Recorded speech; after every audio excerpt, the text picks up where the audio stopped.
A community forum on the fiscal year 2012 budget process was recently held at the Fairfax County Government Center to discuss budget priorities.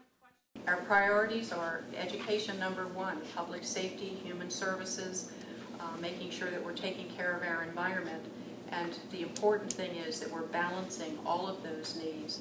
Residents formed small groups to discuss which reductions in services during the last 2 years were most and least acceptable, and what strategies they would use to balance the FY 2012 budget. The groups reported back their conclusions and were informed about a do-it-yourself budget toolkit available on the county's website. This is an opportunity for us to make it really convenient and really easy for you to have an informational component to share with your neighbors that you can weigh in and that you can comment on. How do you think we've done so far? What might you have done differently? What's worked? What maybe hasn't worked as well as you wish it had? And what should we do differently as we are preparing, or what should we do, period, as we're preparing for next year?